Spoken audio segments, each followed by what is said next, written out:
Once the agricultural revolution took hold, however, inequalities of wealth, class and power rapidly emerged. Renfrew writes, "After the agricultural revolution, we see the development of communities with leaders and followers where the high ranks often become hereditary. The state societies that sometimes subsequently developed were class societies, in which people were born to a high or low class, and where mobility between classes could be difficult. In both Egypt and Sumeria we find, above the food-producing class, a class of specialized craftsmen, bureaucrats, courtiers and rulers. At the bottom of the social hierarchy, farmers tended to group in villages and to deal with their socio-military superiors as a unit. Such closed villages tend to emerge spontaneously in a quasi-feudal society. Nearer to the top of the social hierarchy, however, property takes on a more individualistic form, with something like a freehold or allodial system of land ownership emerging from time to time.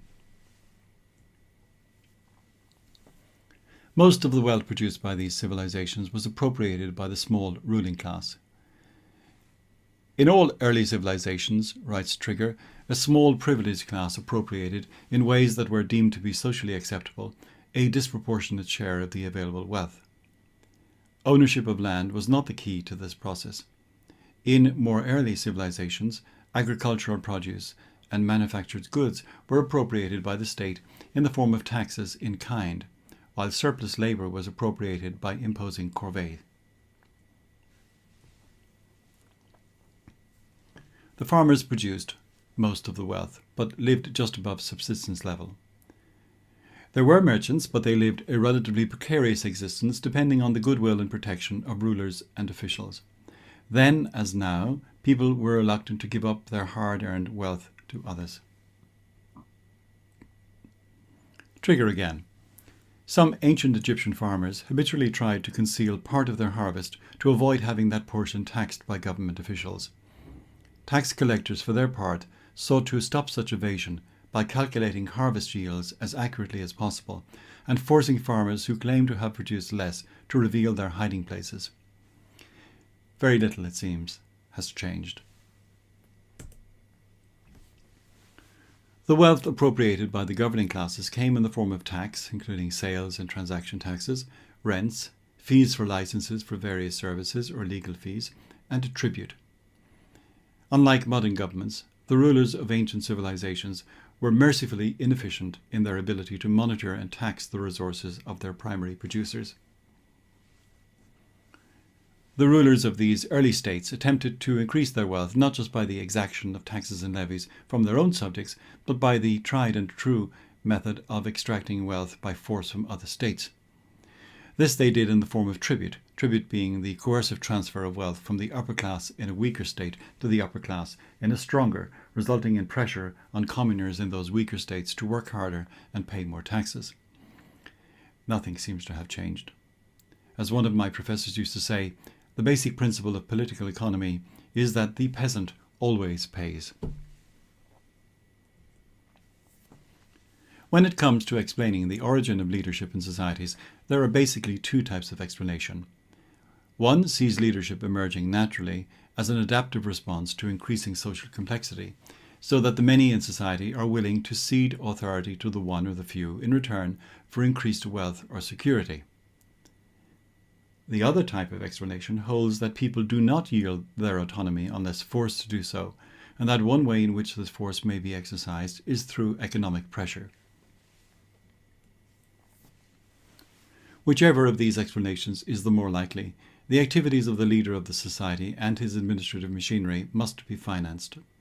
Where money is non-existent or scarce, this can be done by means of a payment in kind, either in goods or labour, from those who are subject to the leader.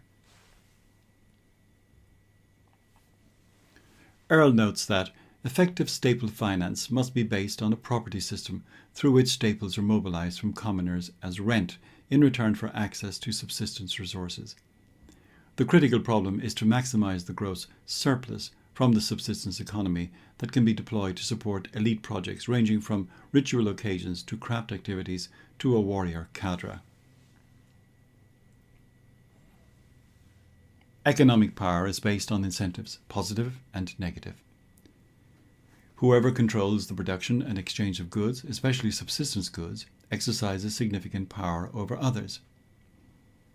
The word lord in English is derived from the words for bread and giver. The lord is the one who gives and, significantly, the one who can also not give bread. It should come as no surprise to listeners to find that military power and the control of that power was a vital aspect of all these early states. Military forces defended borders, imposed tribute on conquered peoples, and maintained internal order. Ensuring the collection of taxes and preventing the outbreak of rebellions or crushing them was another vital part of maintaining internal order. One of the tasks of the Egyptian army was, as Trigger notes, to assist government officials to collect the grain tax from recalcitrant Egyptian farmers, whom the soldiers would arrest, flog and imprison until they delivered what bureaucrats had estimated was the government's share of the harvest. The soldiers making up these early armies were, for the most part, conscripts, officered by members of the upper classes. Once again, this pattern persisted in one form or another until relatively recently. In the British Army, until late in the 19th century, officers' commissions and promotion up to the rank of lieutenant colonel were available for purchase, so that only those with the requisite wealth and social standing were in a position to acquire them. Military power is overtly coercive, and a key part of the political process is to be able to assert coercive power. While it may be an obvious source of power, military might is not without its own problems. Those who live by the sword risk dying by it, and leaders have to reward and control their troops in such a way as to prevent their military subordinates from becoming a threat to them. It was vitally important for the rulers of the state to retain ultimate control of their armies and to ensure that their army commanders would not be in a position to become independent of the state and threaten it. In pre-state societies, there generally is no segment of the society that is dedicated exclusively to military pursuits. When necessary or when desired, all suitably qualified members of the society can be called upon for military service. As states begin to emerge, one significant characteristic is the corresponding emergence of a specific military class, whose role is to attack outsiders, defend against attacks from outsiders, and, significantly, to provide internal policing services, including the intimidation of their fellow citizens. It's not without significance that our modern police forces began life as paramilitary bodies. Another aspect of intimidation is the fear of attack that herds people together under the leader who offers them protection. Gilman describes the evolution of stratified and centrally organized society as a protection racket. Leaders provide protection from attacks by social predators, including themselves, in return for tributary payoffs. The leader of the state offers a protection service against aggression by other polities, whether real or imagined, provoked or unprovoked. Charles Tilly, the historian, remarks, "If protection rackets represent organized crime at its smoothest, then war-making and state-making, quintessential protection rackets, with the advantage of legitimacy, qualify as our largest examples of organized crime." In their policing functions, the military cohort not only maintains civil order, but also acts as an instrument of intimidation. They ensure that commands are followed and tribute paid. The person who resists authority is hammered down by the power of the ruling institutions. It has been said that to a man with a hammer, every pointed object looks like a nail. So that even if military forces originate as defense options in anticipation of attack, once in existence, the temptation to use them for aggressive purposes is irresistible. And speaking of your typical Oriental empire, Gordon Childe remarks that empires thus established were mere tribute-collecting machines. Normally, the imperial government interfered in the internal affairs of subject peoples only insofar as was necessary to ensure obedience and the regular payment of taxes. He also makes the point that such empires did not, for the most part, make any contribution to wealth creation. All that happened was that wealth was forcibly redistributed from the relatively poor to the relatively rich. Whatever other downsides war might have, it is unquestionably the father of slavery. As Earle says, warfare procured slavery by which a political economy could be reconstructed, intensified, and tightly controlled. And as Gordon Childe notes, warfare made possible the domestication of men. Instead of killing a defeated enemy, he might be enslaved. In return for his life, he could be made to work. This discovery has been compared in importance to that of the taming of animals. In any case, by early historical times, slavery was a foundation of ancient industry and a potent instrument in the accumulation of capital. More on this topic to come. Bruce Trigger notes that many forms of the early civilizations he discusses in his book, Shang China, Southern Mesopotamia, Egypt, Yoruba Benin, the Valley of Mexico civilizations, the Inca and the Maya, all had kings. It therefore seems reasonable, he says, to conclude that all early civilizations probably had monarchs, even if kingship was defined somewhat differently and the actual political power exercised by such rulers varied considerably from one to another. The duties of kings varied from polity to polity, but all seemed to converge on maintaining internal order, protecting against external aggression, and being the link between the society and the supernatural. The king, says Trigger, standing at the apex of society, constituted the most important link between human beings and the supernatural forces on which the welfare of both society and the universe depended. These relations were mediated by rituals that only kings or their deputies were able to perform. Given their intermediary role, kings were often taken to possess some of the attributes of divinity themselves, in some cases even to be divine. The greater the distance between the king and ordinary people, the more likely this was to be the case. Mesopotamian rulers stood out from other rulers of early civilizations in not normally claiming to be descended from a god.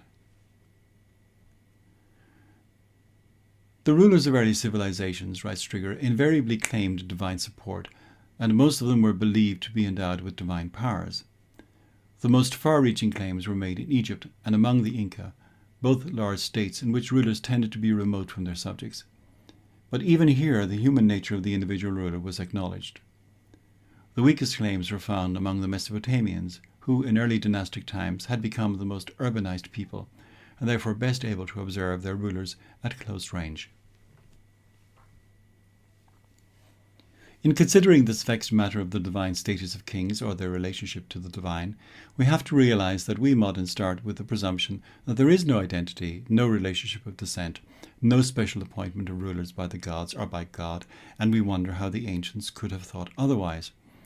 But for the ancients, no synthesis was required. Very often, for them, the political and the sacred were simply two dimensions of the same phenomenon. A defining aspect of early states is their claim to exercise not just naked force, but legitimate power, and this legitimacy came not least from the ruler's relationship to the gods. Renfrew writes, "In many early state societies, it was recognized that there was in fact a cosmic order upon which the welfare and sometimes the continued existence of the earth and of human society depended. It was held also that the ruler, whether pharaoh, emperor, or king, had a special role, a divinely ordered status, in seeking to maintain that order and in ensuring that its benefits were felt by the community of which he, or sometimes she, was the divinely sanctified leader. Sometimes the ruler himself assumed the status of a god, as in later Roman times. Alternatively, the mortal status of the ruler was protected by divine sanctions, a view that persisted to relatively recent times in Europe with the notion of the divine right of kings. It doesn't take much reflection to realize just how much it was in the interest of the ruler and his supporting caste that his claim to be divine or to be connected with the divine should be believed. Ideology, often but not always by means of religion, is used to establish structures of authority. For most of human history, religion has been a constituent feature of daily life, in Greece, in Rome, in medieval Europe, and in many places right up to the present. Our present-day Western society is perhaps the first to try the experiment of trying to live life with religion pushed to the margins. If ideology works, it is cheaper and more effective than military power. To the degree that an ideology, the cultural perspective of a ruling segment, can be imposed as a set of ordering principles for the broader society, it facilitates and legitimizes domination. Earle describes an ideology as, quote, a system of beliefs and ideas presented publicly in ceremonies and other occasions. It is created and manipulated strategically by social segments, most importantly the ruling elite, to establish and maintain positions of social power. You can force someone to submit to your demands by the use of force. This is effective as long as you can continue to exert that force, ineffective otherwise. If submission can be obtained without the use of force, this is more effective and much less expensive. Such submission can be had if submission is ideologically mandated. For example, if the commoners believe that God should be obeyed and that their leader is a god. The function of law in early societies was not only to maintain order within the social group, but to align the social group as a whole with the principles of cosmic order. This link between the order constitutive of society and the cosmic or transcendent order is not just a feature of archaic societies, but something that persisted until historical times. The swearing of an oath is, in essence, the calling down of divine retribution if one should fail to keep one's word. Then as now, crime was a problem. Houses had walls, and so did cities to protect themselves against internal thieves and external marauders. Given the difficulties of communication and the elementary nature of bureaucracy, law enforcement in such societies was largely a matter of self-regulation or local control. Significant state intervention, says Trigger, at the lowest level of a polity was difficult where collecting information and conveying decisions were cumbersome and expensive. In keeping with their approach to administration generally, kings and government officials tolerated and encouraged self-regulation in legal matters at the local and family levels and by craft and other local organisations. The state intervened only when lower-level controls failed to function or the interests of the upper classes were at risk. Justice at the bottom level of society was often enforced through the pressure of public opinion, while justice at higher levels could be enforced through coercive force. Law codes began to appear in these civilizations, perhaps the best known of the earliest of these being the Code of Hammurabi, the Mesopotamian king, around 1700 BC. This code avowedly had the purpose of defending the weak against the strong, but here the reality was at variance with the code's stated purpose. All these early civilizations were status-based, and how the law was applied depended to a large extent on who the offender was and who the offended. The nature and the severity of punishments for crime depended on the status of victim and perpetrator, with crimes against those higher up the social scale being punished more severely than crimes against those lower down. Sometimes, however, as among the Aztecs, some offences, such as public drunkenness, were punished more heavily if committed by the upper classes than if committed by the lower. In most of these societies, women were ranked as less legally significant than their equivalent male peers in the social order, and of course, slaves were right down at the bottom. All in all, law in these early societies was oriented strongly towards preserving and reinforcing the existing social order. Trigger remarks, far from being a means of securing justice for the weak, the upper levels of a legal system were a powerful instrument of intimidation and control in the hands of the upper classes. The important function of the legal system was to reinforce the power and privileges of the state and upper class. Now in this lecture, we looked at the emergence of the ruling class and the appearance of kings. In the next lecture, we'll consider some of the assumptions about the nature of human beings that lie behind the way we think about politics.